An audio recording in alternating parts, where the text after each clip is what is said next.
እንደምን አመሻችሁ። እግዚአብሔር አምላካችን የተባረከ ይሁን። እንኳን ለጌታችንና ለመድኃኒታችን ለኢየሱስ ክርስቶስ የትንሣኤ ቀን መታሰቢያ ሁላችሁንም አደረሳችሁ። እግዚአብሔር አምላካችንን እጅግ አድርገን እናመሰግናለን። ከሁሉ አስቀድሜ በዚህ ማታ አብረናችሁ እኔና ቤተሰቤ ውዷ ባለቤቴ እንደገና ሴቷ ልጃችን አብራን መጣለች ከናንተ ጋር አብረን ይሄንን ማታ እንድናሳልፍ እድል ስላገኘን የቤተ ክርስቲያኒቱን መሪዎች ፓስተር ዳኒን፣ ፓስተር ሀብትሽን፣ ሽማግሌዎችን ሁሉ ማመስገን ፈልጋለሁ። እግዚአብሔር ይባርካችሁ ይህን እድል ስለሰጣችሁ። ክብር ለእግዚአብሔር ይሁን። እስኪ ለትንሣኤው ጌታ ለትንሣኤው አምላክ ትንሣኤን ለሰጠን አምላክ አውቃለሁ በዚህ ሰዓት በጣም አስደናቂ ነገር ነው አሁን ያየነው የሰማነው። ግን ደስ ብሎን ለእግዚአብሔር ክብር አንዴ እልልታና ጭብጨባ እናምጣ። ለእግዚአብሔር ክብር እዚህ የመሰባሰባችን የትንሣኤ ውጤት ስለሆንን በጣም ባጭሩ ለ30 ደቂቃ የእግዚአብሔር አምላካችንን ቃል እንሰማለን። ክብር ለመንፈስ ቅዱስ ይሁን። አሜን ሃሌሉያ።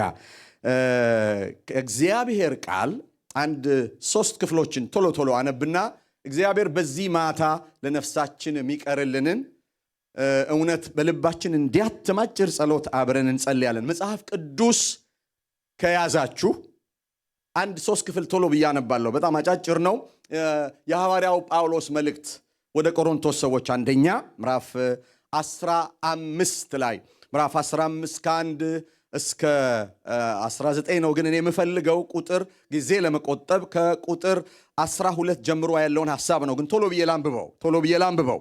እንደዚህ ይላል ከአንድ ጀምሮ። ወንድሞች ሆይ የሰበኩላችሁን ደግሞም የተቀበላችሁትን በርሱም ደግሞ የቆማችሁበትን በርሱም ደግሞ የምትድኑበትን ወንጌል አሳስባችኋለሁ። በከንቱ ካላመናችሁ በቀር ብታስቡት በምን ቃል እንደሰበኩላችሁ አሳስባችኋለሁ ይላል ደጋግሞ ሐዋርያው ጳውሎስ። እኔ ደግሞ የተቀበልኩትን ከሁሉ በፊት አሳልፌ የሰጠኋችሁ እንደዚህ ብዬ መጽሐፍ እንደሚል ክርስቶስ ስለ ኃጢአታችን ሞተ፣ ተቀበረም፣ መጽሐፍም እንደሚል በሦስተኛው ቀን ተነሳ። ይሄ ነው ወንጌላችን። ይሄ ነው በቃ የወንጌል ፉል ፓኬጅ የሚባለው ይሄ ነው። ጌታችን ኢየሱስ ክርስቶስ በመስቀል ላይ ሞተ፣ ስለ ኃጢአታችን ተቀበረ፣ ከዚያ ተነሳ፣ ለኬፋም ታየ፣ በኋላ ለ12ቱ፣ ከዚያ በኋላም ከ500 ለሚበዙት ወንድሞች በአንድ ጊዜ ታየ። ከነሱም የሚበዙት እስካሁን አሉ፣ አንዳንዶች ግን አንቀላፍተዋል። ከዚያ በኋላ ለያዕቆብ፣ በኋላ ለሐዋርያት ሁሉ ታየ። ከሁሉ በኋላ እንደ ጭንጋፍ ለመሆን ለእኔ ደግሞ ታየኝ። እኔ ከሐዋርያት ሁሉ የማንስነኝና የእግዚአብሔርን ቤተ ክርስቲያን ስላሳደድኩ ሐዋርያ ተብዬ ልጠራ የማይገባኝ፣ ነገር ግን በእግዚአብሔር ጸጋ የሆንኩ እኔ ነኝ። ጌታ የተባረከ ይሁን። አሜን ሃሌሉያ። ሐዋርያ ተብዬ ልጠራ የማይገባኝ፣ ነገር ግን በእግዚአብሔር ጸጋ የሆንኩ እኔ ነኝ። ለእኔም የተሰጠኝ ጸጋው ከንቱ አልነበረም፣ ከሁላችሁ ይልቅ ግን ደከምኩ። ዳሩ ግን ከእኔ ጋር ያለው የእግዚአብሔር ጸጋ ነው እንጂ እኔ አይደለሁም። እንግዲህስ እኔ ብንሆን እነርሱም ቢሆኑ እንዲሁ እንሰብካለን። እንዲህ እንደተባለው እንደተነገረው እንሰብካለን። እንዲሁ እንሰብካለን፣ እንዲሁ አመናችሁ አላቸውና ቁጥር 12 ላይ ክርስቶስ ከሙታን እንደተነሳ የሚሰበክ ከሆነ ከእናንተ አንዳንዶች ትንሣኤ ሙታን የለም እንዴት ይላሉ? ትንሣኤ ሙታንስ ከሌለ ክርስቶስ አልተነሳማ። ክርስቶስም ካልተነሳ እንግዲህ ስብከታችን ከንቱ ነው፣ እምነታችሁም ደግሞ ከንቱ ናት። ደግሞም ክርስቶስን አስነስቶታል ብለን በእግዚአብሔር ላይ ስለመሰከርን ሐሰተኞች የእግዚአብሔር ምስክሮች ሆነን ተገኝተናል። ሙታን ግን የማይነሱ ከሆነ እሱን አላስነሳውም። አያችሁ፣ ማህተሙ ማረጋገጫው የኢየሱስ ክርስቶስ ከሞት መነሳት ነው። እግዚአብሔር የተባረከ ይሁን። ሙታን የማይነሱ ከሆነ ክርስቶስ አልተነሳማ። አርጊው የሚያደርግበት የሚከራከርበት ማስረጃ የሚያቀርብበት ነገር የክርስቶስ ከሞት መነሳት ነው። ስለዚህ ሙታን የማይነሱ ከሆነ ክርስቶስ አልተነሳማ። ክርስቶስ ካልተነሳ እምነታችሁ ከንቱ ናት፣ ከንቱ ናት። እስካሁን ድረስ በኃጢአታችሁ አላችሁ። እንግዲያስ በክርስቶስ ያንቀላፉት ደግሞ ጠፍተዋላ፣ ጠፍተዋላ። እንትን ነው የሚጽፍበት የመልእክቱ አጻጻፍ አስገራሚ ነው። ጠፍተዋላ። በዚህችም ሕይወት ብቻ ክርስቶስን ተስፋ ያደረግን ከሆነ ከሰው ሁሉ ይልቅ ምስኪኖች ነን ይላል ሐዋርያው ጳውሎስ። ሮሜ ምዕራፍ 5 ጋር እንሂድ።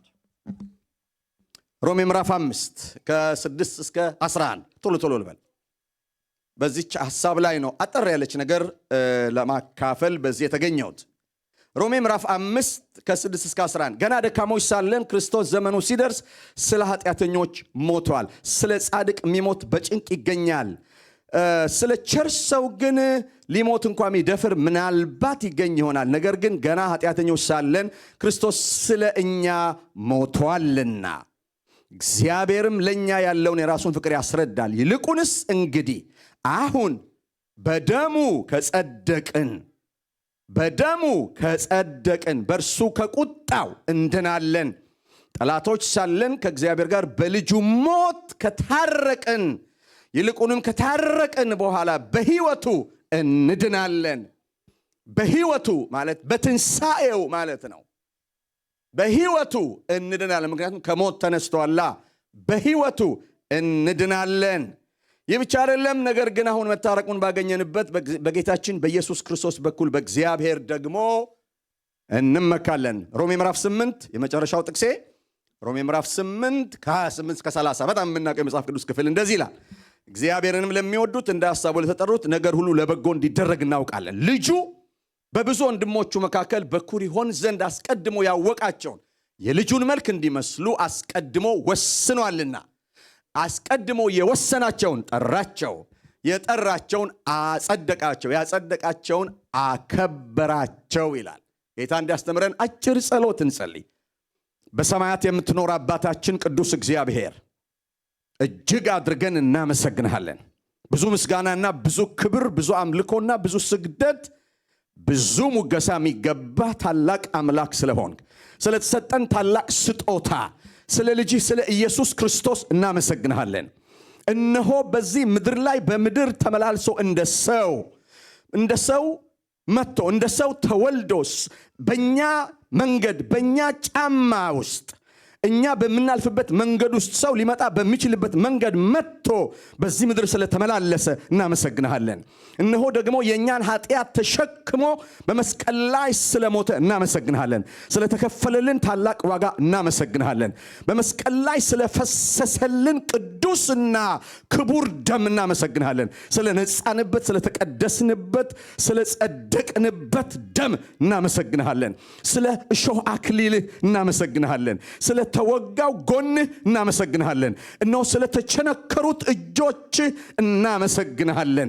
ስለተሰበሩት አጥንቶች እናመሰግንሃለን። ወደ መቃብር ወደ ሲኦል ስለመውረድህ እናመሰግንሃለን። እንደገናም በስተመጨረሻ በሦስተኛው ቀን ሞትን ድል አድርገህ በመነሳትህ ስለ ትንሣኤህ እናመሰግንሃለን። የሞትን ጣር አጥፍቶ አስነሳው ተብሎ በቃልህ ተጽፏልና ስለ ትንሣኤህ እናመሰግንሃለን።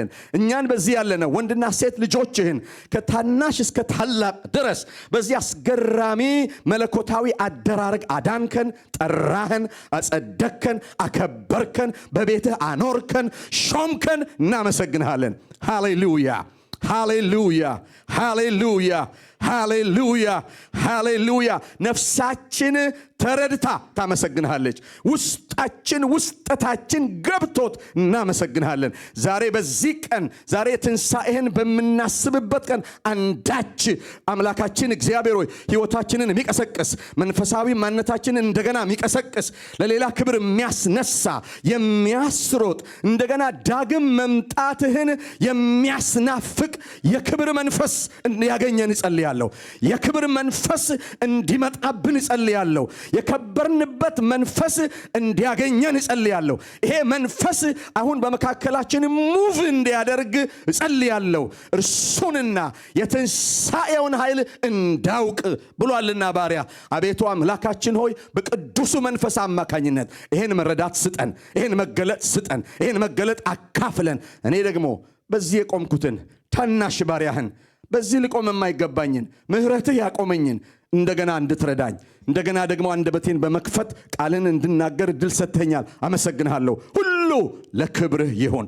ጭብጨባ አምላካችን እግዚአብሔር ላንተ ክብር የሚገልጥ አይደለም። እኛ ማጨብጨብ ስላለብን ነው ምናጨበጭበው እንጂ አንተ የከበርክ አምላክ ነህ።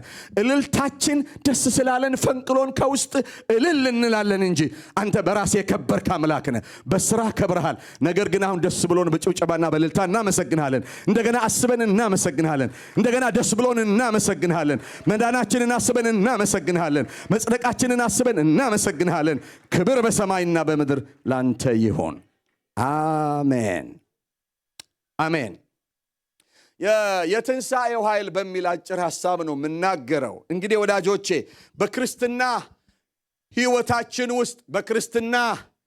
ሕይወታችን ውስጥ በጣም ሶስት አንኳር ነገሮች አሉ። አሁን በዝማሬው በኬሮግራፊ ውስጥ እያንዳንዱ ፕሮግራም ሰዓቱንም ጊዜውንም ስናስብ እነዚህ ነገሮች አይምሯችን ውስጥ አሉ፣ እናውቃቸዋለን። ግን ደግመን ሐዋርያው ጳውሎስ አሳስባቸዋለሁ ስላለ ዛሬ ማታ ደግመን ብናስባቸው አይከፋም፣ እንደውም የበለጠ ያዘጋጀናል። ሶስት ዋና ዋና ነገሮች አሉ፣ በጣም ትኩረት የሚፈልጉ significant truths ይባላሉ። በጣም ወሳኝ አንኳር እውነቶች ናቸው። ክርስትናን ስናስብ፣ መንፈሳዊነትን ስናስብ፣ ለእግዚአብሔር መኖር የሚባለው ነገር ስናስብ፣ ከእግዚአብሔር ጋር መጓዝ፣ መንፈሳዊነት፣ የእግዚአብሔር ልጅ መሆን የሚለው ነገር ስናስብ ሶስት አንኳር ነገሮች በጣም አትኩሮት የሚፈልጉ ነገሮች ናቸው። የመጀመሪያው የኢየሱስ ክርስቶስ መወለድ ነው።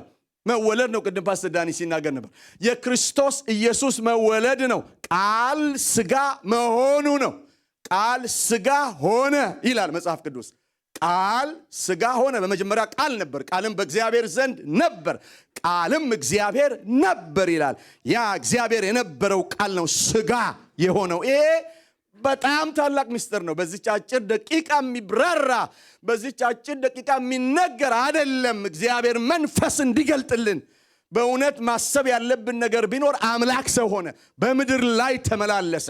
ብዙ ሰዎች ስለ ይሄ ሂስቶሪካል ጂሰስ በምድር ላይ የተመላለሰውን አምላክ ፈላስፎች፣ ሳይንቲስቶች፣ ብዙ ጠበብት፣ ብዙ ረቂቅ የሆኑ ሰዎች በብዙ መንገድ ነው የሚገልጡት በምድር ላይ የተመላለሰውን ኢየሱስ። ደግ ሰው፣ ጥሩ ሰው፣ በጣም መልካም ሰው፣ ተአምር አድራጊ ሰው።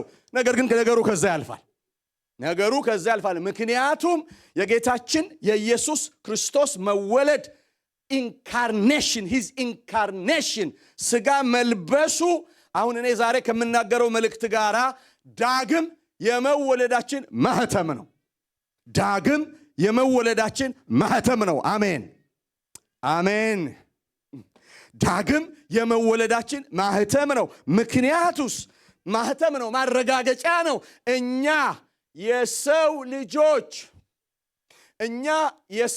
ወንድና ሴት የሆንን የሰው ልጆች የእግዚአብሔር ልጆች እንድንሆን በምንም ክራይቴሪያ የእግዚአብሔር ልጅ መሆን አይቻልም። አንድ ነገር ስሙኝ የእግዚአብሔር ቤተሰቦች፣ እኔና እናንተ የሰው ልጆች የሆነው የእግዚአብሔር ልጆች እንድንሆን የእግዚአብሔር ልጅ የሆነው የሰው ልጅ ሆነ። እኔና እናንተ ምንም ብናዋጣ የትኛውንም ያህል የጽድቅና አንዳንድ በጣም ጥሩ መንፈሳዊ ነገሮች ብናደርግ በምንም ክራይቴሪያ የእግዚአብሔር ልጅ መሆን አንችልም።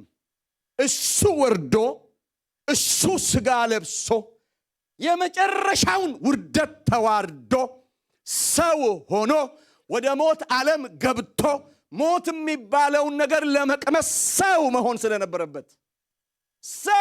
ስለነበረበት ተወለደ። ስለዚህ ክርስትናን ስታስቡ ይሄ አንኳር ነገር ነው። ስጋ መልበሱ አንኳር ነገር ነው። እኔ የእግዚአብሔር ልጅ ሆንኩ። እግዚአብሔር እንደ ልጁ ተቀበለኝ፣ ልጁ አደረገኝ። ልጆቹ ነን ይላል መጽሐፍ ቅዱስ። ልጆቹ ነን። ሃሌሉያ።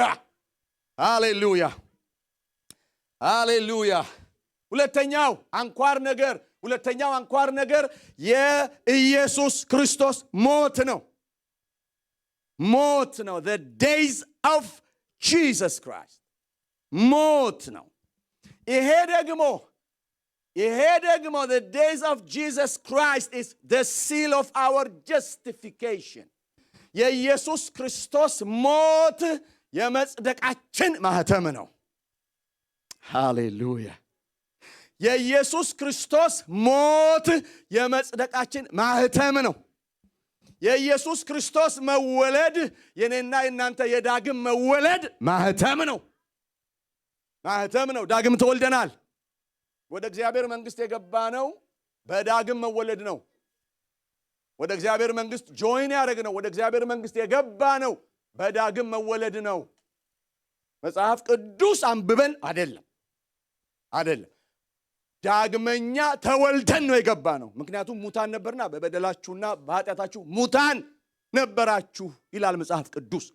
ነገር ግን በክርስቶስ ስናምን የኃጢአት ይቅርታ አገኘን።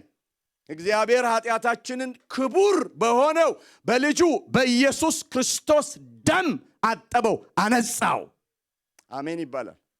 በደንብ አሜን ይባላል። ስለዚህ ደሙ አጸደቀን። ወዳጆቼ የመጽደቃችን ማህተም ነው። ጽድቅ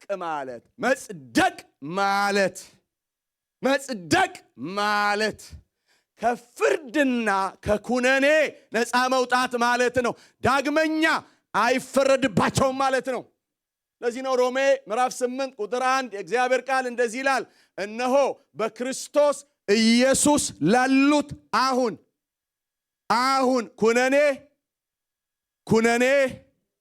ኩነኔ የለባቸውም፣ አይፈረድባቸውም። መጽደቅ የምትለዋን ቃል አንድ ትንሽ ድራማቲክ በሆነ ነገር ላስረዳችሁ። ፍርድ ቤት ወንጀል ሰርታችሁ ወይ አንድ ሰው ወንጀል ሰርቶ ተከሶ ፍርድ ቤት ቀረበ፣ ዳኛ ፊት ቀረበ እና ይሄ ወንጀለኛ ደግሞ ጠበቃ አለው። ዳኛው የመጨረሻ እቺ መዶሻ የምትመስል ነገር አለች አይደል? እሷን የመጨረሻ የሚመታባት መዶሻ የምትመስል ነገር አለች። የሰውየው ጥፋት በደል ይዘረዘራል። ይሄን አድርጓል፣ ይሄን አጥፍቷል፣ ይሄን ሰርቷል።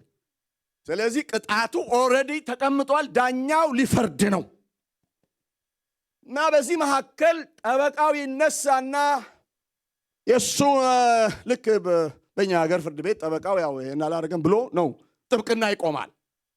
የኔና እናንተ ደግሞ ጠበቃ ኢየሱስ ይቆምና በደሉን ወስጃለሁ፣ ኃጢአቱን ወስጃለሁ፣ እኔ ተሸክሜያለሁ፣ እሱ የሚገባውን ሞት እኔ ወስጃለሁ፣ በሱ ምትክ ነው የሞትኩት፣ እሱን ወክዬ እሱን ተክቼ ነው የሞትኩት ብሎ ጥብቅናውን ሲናገር የመሃል ዳኛው መዶሻውን ያነሳና የጠበቃውን ንግግር ሰምቶ እንደዚህ ይላል፣ ከዚህ ቀን ጀምሮ he is not guilty አይፈረድበትም ብሎ መዶሻውን ይመታል። ከዚያ በኋላ ምን ይባላል? ጸደቀ ይባላል፣ ነፃ ወጣ ይባላል፣ አይፈረድበትም ይባላል። እስቲ አንድ ጊዜ ለእግዚአብሔር ክብር አጨብጭቡልኝ። አንድ ጊዜ አይፈረድብንም። ዳኛው የሁሉ ዳኛ ይላል አይደል? እግዚአብሔር የሁሉ ዳኛ።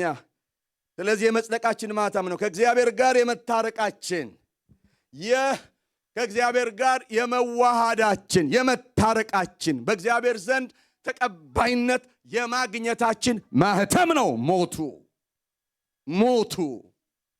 ሞቱ ከእግዚአብሔር ጋር የመታረቃችን፣ የመዋሃዳችን፣ ፍርዳችን፣ ቅጣታችን ስለተወሰደ ነው የጸደቅነው። መልካም ስለሰራን አይደለም። መልካም ለሰሩት አልመጣማ፣ እሱ ለኃጢአተኞች ነው። አሜን። ሶስተኛው ለዚህ ነው ከዛ በፊት ቅድም ያነበብኩላችሁ ሮሜ ላይ በሞቱ ከጸደቅን በሕይወቱ እንድናለን። በሞቱ ጸድቀናል፣ በሕይወቱ ደግሞ እንድናለን። አሜን። እግዚአብሔር የተባረከ ይሁን። ሶስተኛው አንኳር ነገር በክርስትና ሕይወት ውስጥ አንኳር ነገር የኢየሱስ ክርስቶስ ትንሣኤ። እዚች ላይ ነው ትንሽ ነገር ተናግሬ ማበቃው። እነዚህ ሶስት ነገሮች ሁሌ የማይረሱ ነገሮች ናቸው። የኢየሱስ ክርስቶስ ትንሣኤ፣ ከሞት መነሳቱ፣ his resurrection is and the seal of our glorification. ትንሣኤው ደግሞ የመክበራችን ማህተም ነው። ዋው! ትንሣኤው የመክበራችን ማህተም ነው። ሞቱ የመጽደቃችን ማህተም ሲሆን ትንሣኤው የመክበራችን ማህተም ነው። ለዚህ ነው ሮሜን ያነበብኩላችሁ። ልጁ በብዙ ወንድሞቹ መካከል በኩር ይሆን ዘንድ አስቀድሞ ያወቃቸውን የልጁን መልክ እንዲመስሉ አስቀድሞ ወስኗልና፣ አስቀድሞ የወሰናቸውን ጠራቸው፣ የጠራቸውን አጸደቃቸው፣ ያጸደቃቸውን አከበራቸው ይላል። ኦልሬዲ ያከብራቸዋል አይልም፣ ወደፊት አከበራቸው ይላል። ትንሽ እሷን ምስጢር ልናገር። ትንሣኤው የመክበራችን ምስጢር ነው። የትንሣኤውን ኃይል ማወቅ፣ የትንሣኤውን ኃይል ማወቅ መንፈስ ቅዱስን ማወቅ ነው።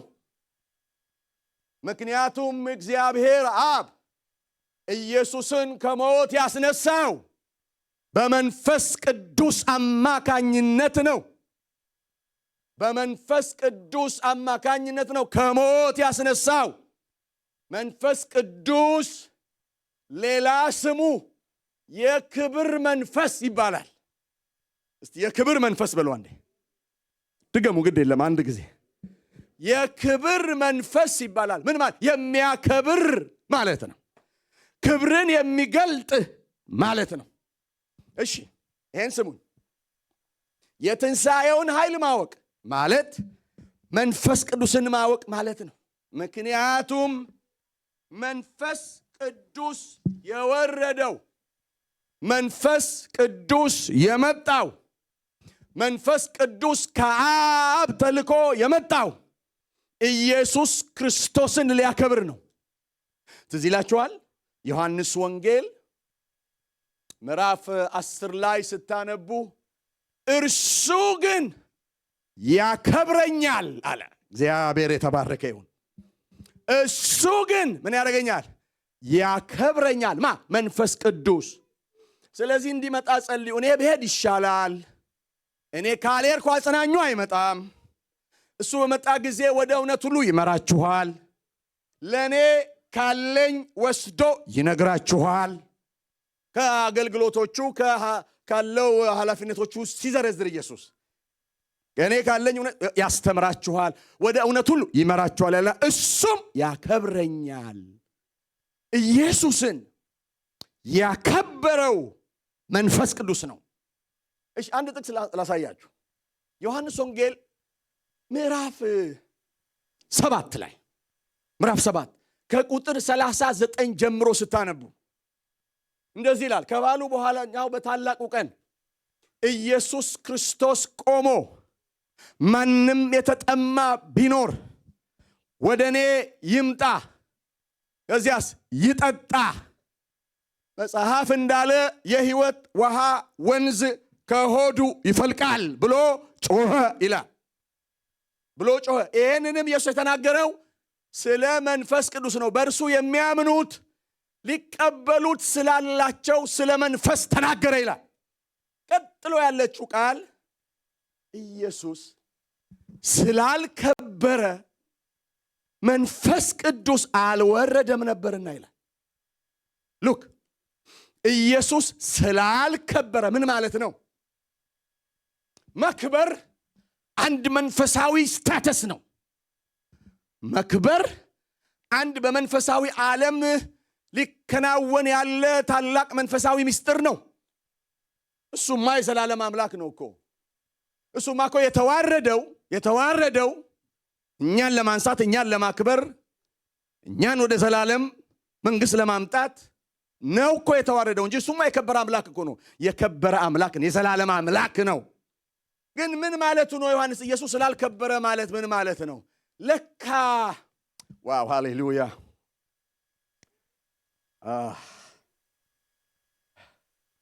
ለካ የኢየሱስ መክበር ከኔና ከናንተ ጋር የተገናኘ ነው። አንድ ጊዜ ስሙኝ። እችን ዋጋ ሰጣችሁ ከሰማችሁኝ ልባችሁ ውስጥ ይታተማል። ለካ የኢየሱስ ክርስቶስ መክበር ለራሱ አይደለም። የኢየሱስ ክርስቶስ መክበር ለኔና ለናንተ ነው።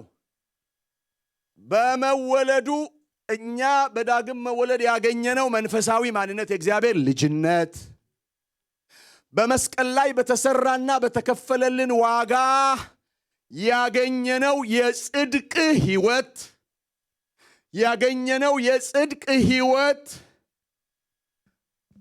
ይሄ ሃይ ፒክ ላይ የሚደርስበት መንፈሳዊ እውነታ ነው። መክበር ሃሌሉያ! እንዴት ነው የከበረው ኢየሱስ? ስጋ ሲለብስ ሲተፋበት ለካ ወደ ክብር መንገድ እየሄደ ነበር። መስቀል ተሸክሞ ሲሰቃይ ለካ ወደ ክብር መንገድ እየሄደ ነው። ወደ መክበር ለካ እየሄደ ነው። እጆቹ ሲቸነከሩ ለካ ወደ ክብር መንገድ እየሄደ ነው። ጎኑ በጦር ሲወጋ ለካ ወደ ክብር መንገድ እየሄደ ነው። በመስቀል ላይ ሲሞት ተጠማው ሲል ኤሎሄ ኤሎሄ ላማ ሰበቅታኒ፣ አምላኬ አምላኬ ለምን ተውከኝ ሲል ለካ እየከበረ ነው። በምድር ወገብ ሲቀበር ሲረሳ ኢሳይያስ 53 ላይ እንደሚናገረው ከሕያዋን ምድር አስወገዱት። ተወገደ ከሕያዋን ምድር እንዳይኖር ተፈረደበት። መኖር የለበትም አሉ። ትዝ ይላችኋል። ጲላጦስ ፊት በቀረበ ሰዓት በርባንን በዚህ ጋር አቆመውና ኢየሱስ ንጉሱን በዚህ ጋር አቆመው። ማን ልፍታላችሁ? በርባንን ወይስ ኢየሱስን? በርባንን ፍታው አሉት። እሱንስ አስወግደው፣ avoid him። ህዝቡ ነው ያለው። ህዝቡ እሱንስ አስወግደው፣ በርባንንስ ፍታው። አይገርማችሁም? ለካ በርባን እኔና እናንተ ነበር። በብዙ ሰንሰለት ታስረን ፍርዳችንን ስንጠብቅ የነበርን፣ በብዙ ወንጀል ተተብትበን፣ ከዚያስ እሱን አስወገደውና ከሕያዋን ምድር በርባን ተፈታ። እኔ ተፈታው፣ አንተና አንቺ ተፈታን። እሱን አስወገዱት። ለካ ያ መወገዱ ለካ ወደ ክብር ነበር የሚሄደው። በመስቀል ላይ ሲሞት የኢየሱስ የክብር መንገድ ነበር።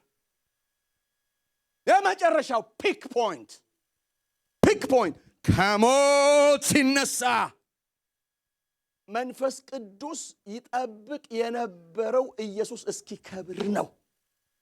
ጌታችን ኢየሱስ በሄደበት የውርደት መንገድ ሁሉ እኔን፣ አንተን፣ አንቺን የአዳምን ዘር በሙሉ ተሸክሞ ስሙኝ፣ እኔን፣ አንቺን፣ አንተን የአዳምን ዘር በሙሉ ተሸክሞ ምክንያቱም ሞቱ የኛ ሞት ነው። ተሸክሞ ያን ሁሉ የውርደት መንገድ ሄዶ እግዚአብሔር አምላክ የሞትን ጣር አጥፍቶ ሲያስነሳው እኔና እናንተንም አብሮ አስነሳን።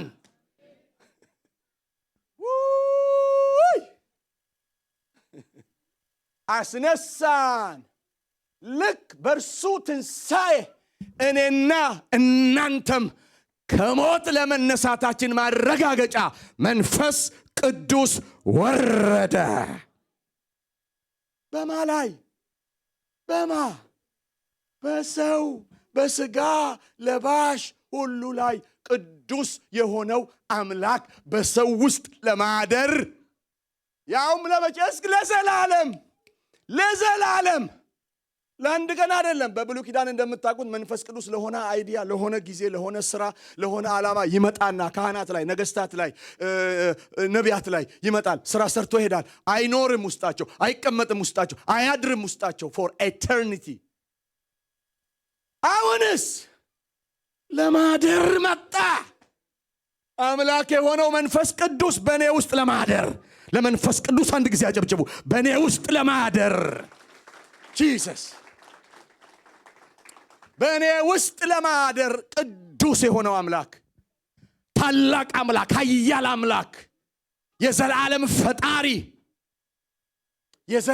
ፈጣሪ ዮሐንስ ወንጌል ምዕራፍ 14 ብትወዱት ትእዛዜን ጠብቁ እኔም አብን እለምናለሁ ለዘላለም ከእናንተ ጋር እንዲኖር። አንዳንድ ቀን አይልም፣ ለዘላለም ከእናንተ ጋር እንዲኖር ሌላ አጽናኝ ይሰጣቸዋል። እሱም ዓለም የማየውና የማያውቀው ስለሆነ ሊቀበለው የማይችለው ነገር ግን በእናንተ ውስጥ ስለሚኖር ከእናንተ ጋር ስለሚሆን እናንተ ታውቁታላችሁ። እሱን መንፈስ ሰጥቻችኋለሁ። እሱ የክብር መንፈስ ነው። እምነትን የሚያከብር፣ ሕይወትን የሚያከብር፣ ክርስትናን የሚያከብር፣ ማንነትን የሚያከብር፣ ሕይወታችንን የሚያከብር ለመንፈስ ክብር ይሁን። ለመንፈስ ቅዱስ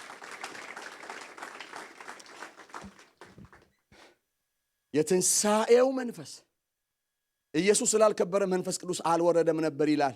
በትንሣኤው ኃይል መኖር በክብር ሕይወት መኖር ማለት ነው።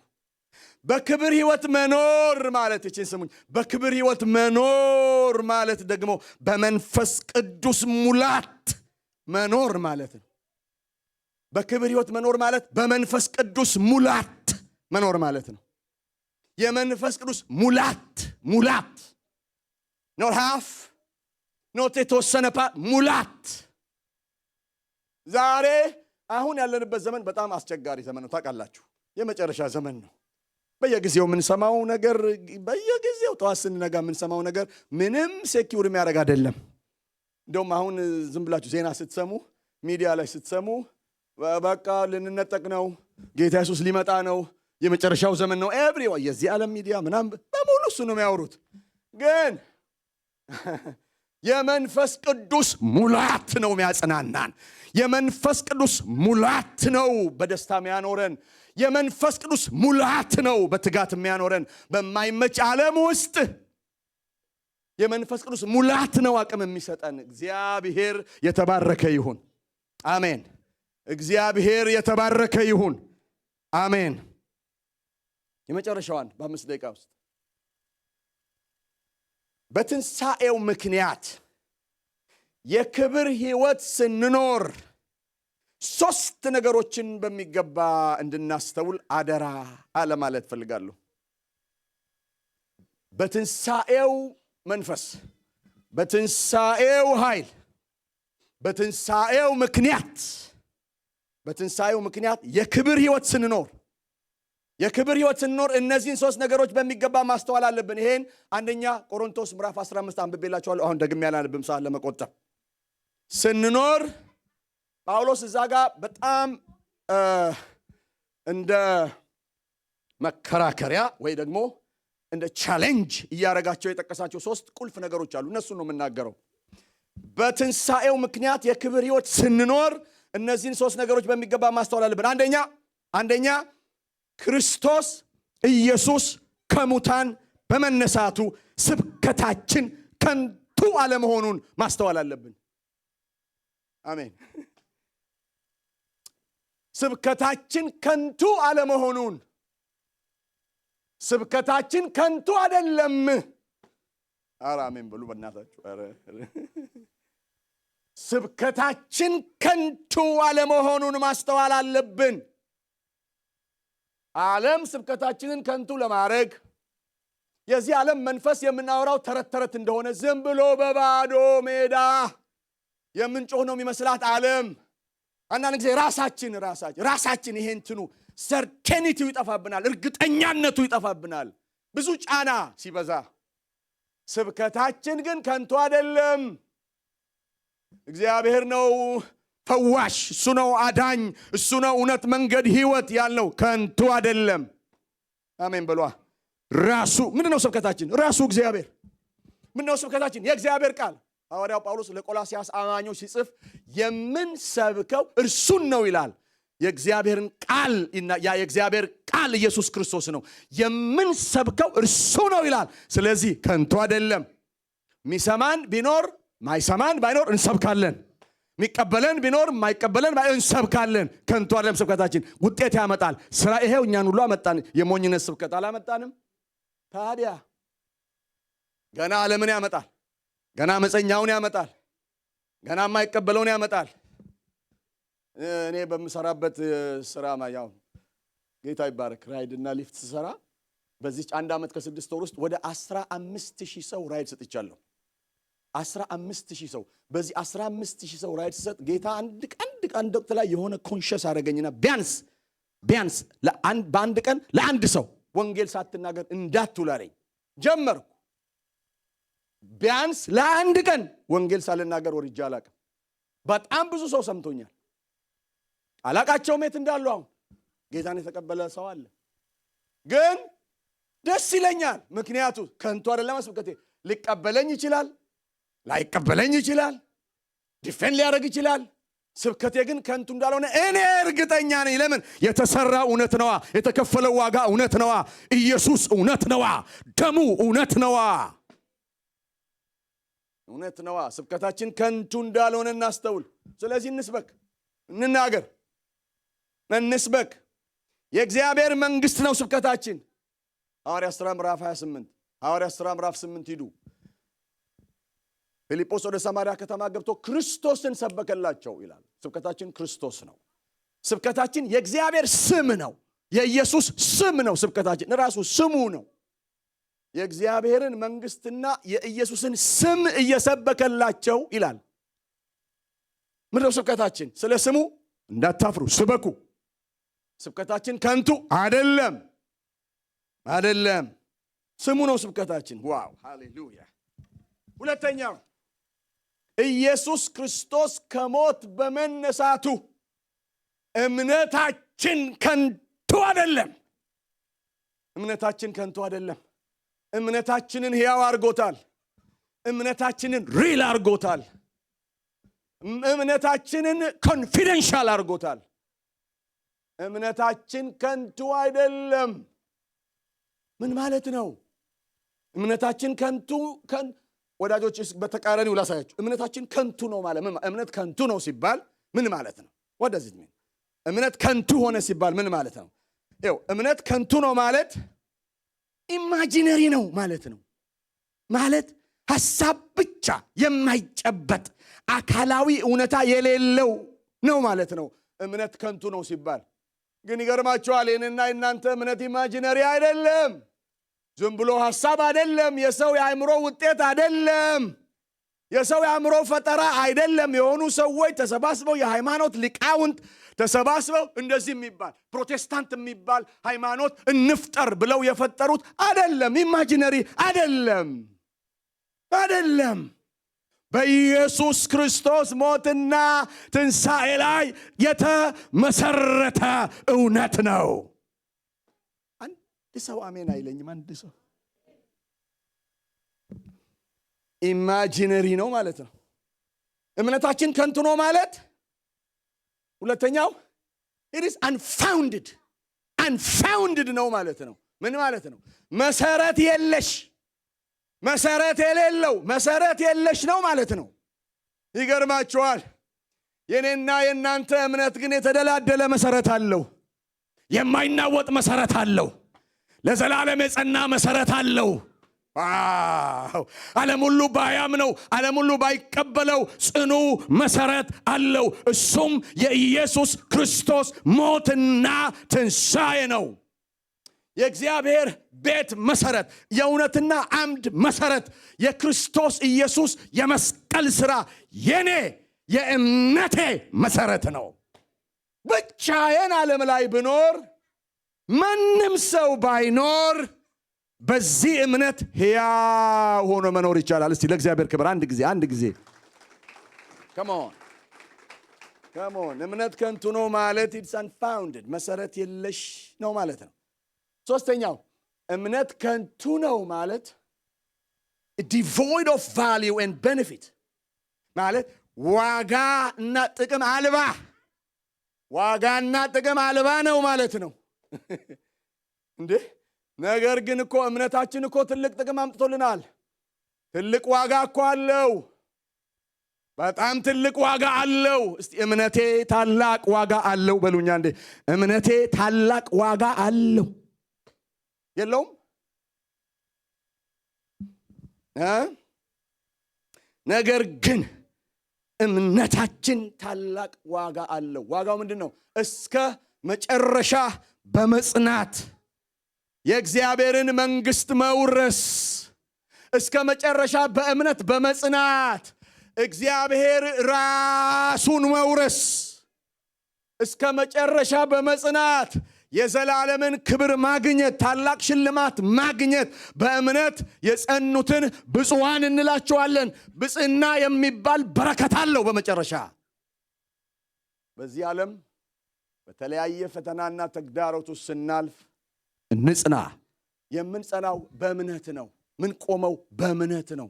ለዚህ ነው ጳውሎስ ሲጀመር ምን አለ? የቆማችሁበትን የተቀበላችሁትን ደሞም የምንሰብከውን የዳናችሁበትን ከዚያ የምትድኑበትን ወንጌል አሳስባችኋለሁ። ይሄ ነው ወንጌል። አራተኛው እምነት ከንቱ ነው ማለት it is not based on truth የእውነት መሰረት የሌለው ነው ማለት ኖ ነገር ግን በእውነት ላይ ያልተመሰረተ ነው ማለት ነው። እምነት ከንቱ ነው ማለት እምነታችን ግን በእውነት ላይ ነው የተመሰረተው።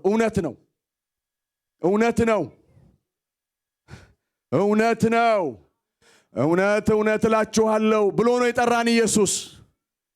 truly I say to you ብሎ ነው የጠራን።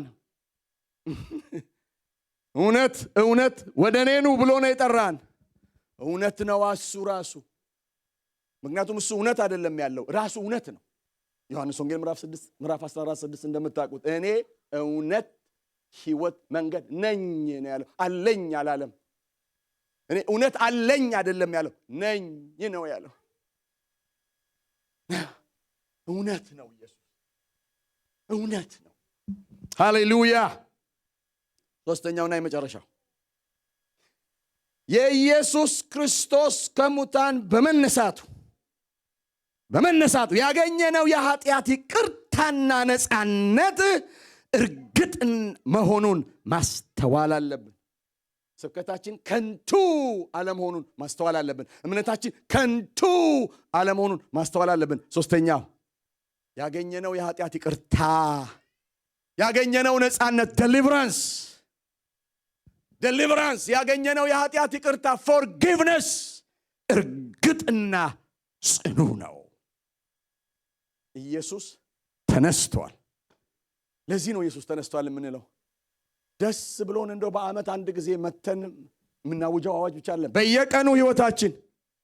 በየቀኑ ህይወታችን በዚህ ሞት በሚሸት ዓለም ውስጥ ደስታ ሊሰጥ በማይችል ኢንቫይሮንመንት ውስጥ የትንሣኤ መንፈስ ተካፍለን ስንኖር ይሄ እውነት በእኛ ላይ ይሰራል።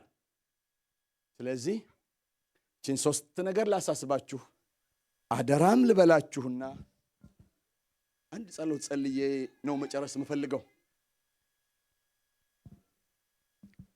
የመንፈስ ቅዱስ መውረድ ጌታ ኢየሱስ ክርስቶስ ያንን ሁሉ የመከራ መንገድ የመስቀል ሕይወት ካከናወነ በኋላ እኔና እናንተን ይዞ ከሞት ለመነሳቱ ማረጋገጫ የሆነው የመንፈስ ቅዱስ መውረድ የትንሣኤያችን ማህተም ስለሆነ ዛሬም ነገም ተነጎዲያም ጌታ እስኪመጣ ድረስ በየዕለቱ በመንፈስ ቅዱስ እየተሞላን እንድንኖር እግዚአብሔር ይርዳን። ሐዋርያት ሥራ በሙሉ ስታነቡ የመንፈስ ቅዱስን የሙላት ምስጢር ይናገራል። ኤፌሶን ምዕራፍ 5 ስትሄዱ መንፈስ ይሙላባችሁ እንጂ በወይን ጠጅ አትስከሩ ይላል። እሱ it's not once for all፣ ይሄ የአንድ ጊዜ ክስተት አይደለም። ማለት መንፈስ ይሙላባችሁ የሚለው present continuous tense ነው የተጻፈው። መቼ? ዛሬ፣ ነገም። ዘመኑ አያስተማምንማ። ስለዚህ ወደ መንፈስ ቅዱስ ጠጋ ብሎ መሞላት። አሜን። ወደ እግዚአብሔር መንፈስ ቅዱስን መሞላት አይበቃም። በቃ የዛሬ 15 ዓመት እኮ ተሞልቻለሁ እኮ በልሳን እናገራለሁ ብዬ የማቆመው ጉዳይ አይደለም። ዛሬም ያስፈልገኛል፣ ነገም ያስፈልገኛል። አሜን አትሉ? በየዕለቱ የመንፈስ ቅዱስ ሙላት ያስፈልገናል። በመንፈስ ቅዱስ ተሞልተን ስንኖር የትንሣኤውን ሕይወት የመክበር ሕይወት እንኖራለን። የዛ ጊዜ እምነታችን የከበረ ነው፣ ፍቅራችን የከበረ ነው፣ ትዕግስታችን የከበረ ነው፣ አገልግሎታችን የከበረ ነው። ምንም የምንጠራው መንፈሳዊ ነገር በሙሉ መጽናታችን የከበረ ነው። ሁሉ ነገራችን የከበረ ነው። ኢየሱስ ተመልሶ ይመጣል። በዚህ የክብር መንፈስ ውስጥ ይዞን ይሄዳል። አጭር ጸሎት ቆመን እንጸልይ። እግዚአብሔር ይባርካችሁ። ሃሌሉያ ሃሌሉያ። አጭር ጸሎት ቬላ ግሮስታ ለቨርዳሞ ፕራዚካ ማርቫንዳ zebrisa cobrasika balantar veno prazika moldania mandreva subramash lete caprazande leverio coprazam malhada el darkuba barsantal verica mortangena chiamosta ladina delever combro solvar malagada cish e brogondo yexondri galvinio anola habarda coprazinia la mar vanonda የክብር መንፈስ ጋብዛለሁ በዚህ ጉባኤ ላይ የክብር መንፈስ እጠራሃለሁ በዚህ ጉባኤ ላይ እነሆ በክርስቶስ ኢየሱስ ትንሣኤ ያከበርከን አሁንም ይሄን የክብር ሕይወት እንድንኖር በዚች ዓለም ላይ በመውጣት በመግባታችን በየዕለቱ በመንፈስ ቅዱስ እየተሞላን እንድንኖር በዚህ ያለነውን ሰዎች እንደገና እንድትነካን እንደገና እንድታስበን እንደገና እንድትሞላን የጎደለን ነገር ቢኖር መንፈስ ቅዱስ ነው። የጎደለን ነገር ቢኖር ያንተ ክብር ነው። የጎደለን ነገር አለ ካልን እንኳን አንተ ነህ። የጎደለን ነገር አለ ካልን ብዙ የጎደሉ ነገሮች ይኖራሉ ጌታ ግን ካንተ አይበልጡም። አንተን አይተኩም። አንተን ቦታ አያስለቅቁም። ካንተ ሊበልጡ ጨርሶ አይችሉም። ብዙ ነገር ጎሎን ይሆናል። ነገር ግን እንደጎደለን አስበን የምንጠይቀው ያንተን መንፈስ ነው። አሁንም አምላክ ሆይ ለአገልግሎት አንተን ለማምለክ ለእውነተኛው ህብረት ለእውነተኛ የጽድቅ ሕይወት ለእውነተኛ አገልግሎት በኢየሱስ ክርስቶስም ዛሬም ናና ሙላን። መንፈስ ቅዱስ ሙላን። በዚህ ውድቅት ሌሊት በዚህ ሌሊት ትንሣኤን በምናስብበት በዚህ ምሽት አባቶች ስለ መንፈስ ቅዱስ ሙላት ጸልያለሁ። ቤተ ክርስቲያን በኃይልህ ትሞላ። አገልጋዮች በኃይልህ እንሞላ። ሕፃናት በመንፈስ ቅዱስ ይሞሉ። ወጣቶች በእግዚአብሔር መንፈስ ይሞሉ። አቤቱ አምላካችን እግዚአብሔር ሆይ እነሆ ቀኖቹ ክፉዎች ናቸውና ዘመኑን ዋጁ። የጌታ ፈቃድ ምን እንደሆነ አስተውሉ እንጂ ሞኞች አትሁኑ። መንፈስ ይሙላባችሁ እንጂ በወይን ጠጅ አትስከሩ ተብሏል። ዘመኑ ክፉ መሆኑን እግዚአብሔር ሆይ ይኸው ዘመኑ ይነግረናል። የኛ ጸሎት ግን የኛ ጩኸት ግን የኛ ልመና ግን በመንፈስ ቅዱስ መሞላት ነው። መንፈስህ እንዲሞላብን ነው፣ እንዲቆጣጠረን ነው፣ ኮንትሮል እንዲያደርገን ነው፣ ሁለንተናችንን ገዝቶ እንዲይዘው ነው። ፍርሃታችን፣ ስጋታችን፣ ጭንቀታችን እንዳይዘንና እንዳያስቀረን ከፍርሃታችን በላይ ከስጋታችን በላይ ከህመማችን በላይ ከችግራችን በላይ ከፈተናዎቻችን በላይ ከጥያቄያችን በላይ መንፈስህ ይሙላን። መንፈስ ቅዱስ ይሙላን። ይህ ነው የትንሣኤው መንፈስ። ይህ ነው የትንሣኤው ክብር። ይህ ነው የትንሣኤው ሙላት። ዛሬ ማታ እንዲህ አይነት ጊዜ ስለሰጠህን አባቶ ያመሰግንሃለሁ። የዚህችን ቤተክርስቲያን መሪዎች አሁንም አብልጠህ በጥፍ ባርካቸው። አሁንም በጸጋ ሙላት ባርካቸው። አሁንም ጥበብን ሰጥተህ ባርካቸው። አሁንም ኃይልን አስታጥቀህ ባርካቸው። አሁንም በብዙ ፍሬ ባርካቸው። በጌታ በኢየሱስም ህልማቸውን፣ ራእያቸውን፣ እቅዳቸውን፣ ሐሳባቸውን ሁሉ በኃይልህ አሳካላቸው። በኢየሱስም ልጆቻቸውን ባርክ፣ ትዳራቸውን ባርክ፣ ዘመናቸውን ባርክ፣ በጤና ባርካቸው፣ በልዩ ልዩ ራእይ ባርካቸው፣ በአዳዲስ ራእይ ባርካቸው፣ በአዳዲስ ጸጋ ባርካቸው። በዚህ ቤተክርስቲያን ውስጥ የሚያገለግሉትን ሁሉ በአጠቃላይ ጌታ እግዚአብሔር ከህፃናት፣ ወጣቶች፣ ትልልቆችን፣ ሴቶችን፣ ወንዶችን በሙሉ አባት እግዚአብሔር ሆይ ለዚች ምድር በረከት አድርገህ በመንፈስ ቅዱስ ሙላት ባርካቸው። ከዚህ የሚበልጥ በረከት የለምና there is no greater blessing than feeling by your spirit። በመንፈስህ ተሞልቶ ከመባረክ የሚበልጥ ክብር የለም። እናመሰግንሃለን ስለሰጠህን መልእክት፣ ስለሰጠህን ቃል፣ ስለሰጠህን የትንሣኤ መንፈስ። ከፍ በል። ለእግዚአብሔር ክብር በብዙ እልልታ፣ በብዙ ጭብጨባ አመስግኑ። እግዚአብሔር ይባርካችሁ።